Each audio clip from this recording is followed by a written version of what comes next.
جب لوگوں کے اعمال بگڑتے ہیں تو اللہ تعالیٰ حالات کو بھی برباد کرتا ہے اور آخرت کو بھی برباد کرتا ہے۔ مال نے نہ کسی کو اللہ کی بارگاہ میں پہلے عزت دلائی، نہ آج عزت دلا سکتا ہے۔ دنیا کے اقتدار نے نہ پہلے کسی کو کامیاب کیا، نہ آج کسی کو کامیاب کر سکتا ہے۔ یہ میرے بھائیوں آج کا دھوکہ ہے کہ ہم اپنی منشاہی پہ چل رہے ہیں اور ہمیں اللہ کے دستور کا پتہ نہیں ہے کہ اللہ تعالیٰ کن چیزوں سے راضی ہے، کن چیزوں سے ناراض ہے، کس پر اس کی پکڑ آتی ہے، کس پر وہ معاف کرتا ہے۔ اس لیے یہ ساری دنیا کے انسان انتہائی خطرے میں چل رہے ہیں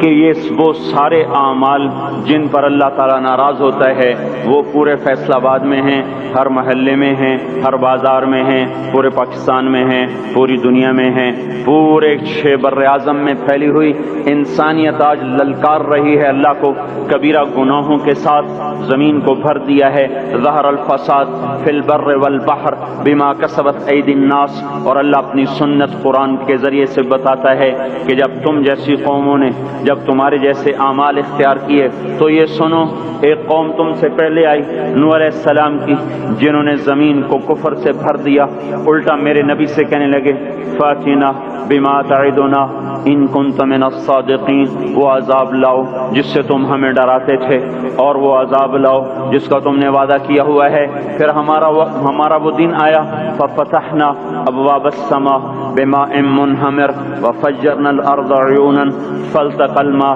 على امر قد قدر، آسمان کے دروازے کھولے، زمین کو چشمے بنا دیا۔ یہ نہیں کہا کہ زمین سے پانی نکل کر، فجرنا الارض عیونا، ہم نے پوری زمین کو چشمے بنا دیا، روئیں روئیں سے پانی ابلنے لگا، اور آسمان سے پانی گرا، زمین سے پانی نکلا، اور ساری کائنات میں وہ پانی پھیلا۔ ایک تفسیر میں نے پڑھا کہ اللہ تعالیٰ کہ اگر اللہ تعالیٰ اس دن کسی پہ رحم کرتا تو ایک عورت پہ رحم کرتا جو بچے کو لے کے بھاگ رہی تھی کہ کوئی جائے پناہ ملے اور میں بچ جاؤں، اور وہ بھاگتے بھاگتے ایک اونچے پہاڑ پہ چڑھی، جس سے اونچا پہاڑ کوئی نہیں تھا، پیچھے سے پانی آیا، اس نے پہاڑ کو جو ڈبویا، پھر اس کے پاؤں پر چڑھا، پھر اس کے سینے پر آیا، جس نے بچے کو اوپر کر لیا، پھر اس کی گردن تک آیا تو اس نے بچے کو یوں اپنے سر سے اوپر کر لیا کہ شاید بچہ بچ جائے، بر پانی کی موج نے نہ بچے چھوڑے نہ بڑے چھوڑے، سب کو برابر کر دیا، یہاں تک کہ ان کے اپنے بیٹے کو اللہ تعالیٰ نے سامنے وحال بینہم الموج فکان من المغرقین، سامنے ہلاک کیا۔ 3 آدمی غار میں چھپ گئے اور اوپر پتھر رکھ لیا کہ یہاں تو پانی نہیں آئے گا، چاروں طرف جو پانی کا تماشا دیکھا، اندر بیٹھ گئے۔ تھوڑی دیر میں تینوں کو تیز پیشاب آیا اور بے قرار ہو کر پیشاب کرنے بیٹھے، اللہ نے پیشاب کو جاری کر دیا، اور وہ پیشاب کرتے کرتے کرتے اپنے ہی پیشاب میں غرق ہو کے مر گئے۔ جو کام قوم نوح کرتی تھی وہ کام آج ہو رہے ہیں، ساری دنیا میں ہو رہے ہیں۔ قوم عاد آئی بڑی طاقتور، یہاں تک کہ للکارنے لگے من اشد منا قوہ، کوئی ہے ہم سے بڑا طاقتور تو لاؤ نا، ہمیں کس سے ڈراتے ہو؟ ان نقول الا اعتراک بعض آلہتنا بسوء، ہمارے خداؤں نے تیری عقل خراب کر دی ہے، ہم سے تو بڑا کوئی طاقتور نہیں ہے۔ تو اللہ تعالیٰ نے فرمایا اولم یرو ان الذی خلقہم هو اشد منہم قوہ، اے ہود انہیں بتاؤ جس نے تمہیں پیدا کیا ہے وہ تم سے زیادہ طاقتور ہے۔ تو جب اللہ تعالیٰ کی طرف سے وہ حجت پوری ہوئی اور وہ اپنے تکبر میں بڑھتے رہے، نافرمانی میں بڑھتے رہے، تو اللہ نے عذاب کا دروازہ کھولا، قحط آ گیا،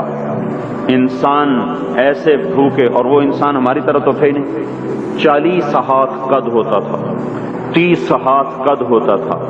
800 سال 900 سال عمر ہوتی تھی، نہ بوڑھے ہوتے تھے، نہ بیمار ہوتے تھے، نہ دانت ٹوٹے، نہ کمزور ہو، نہ نظر کمزور ہو، جوان تندرست توانا، صرف موت آتی تھی، اس کے علاوہ کچھ نہیں ہوتا تھا انہیں۔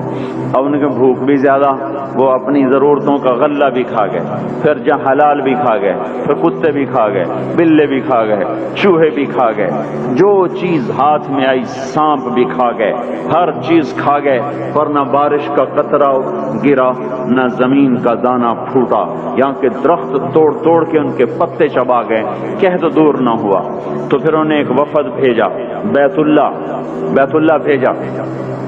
کہ ہمیں بارش دو۔ وہ جب مصیبت آتی تو اوپر والے کو پکارتے تھے، جب وہ کام کر دیتا تھا پھر سرکش ہو جاتے تھے، پھر انہی پتھروں کو پوچھتے تھے۔ تو اللہ تعالیٰ نے 3 بادل سامنے کیے، آواز آئی ان میں سے ایک کا انتخاب کرو، ایک سفید، ایک سرخ، ایک کالا۔ تو آپس میں کہنے لگے سفید تو خالی ہوتا ہے،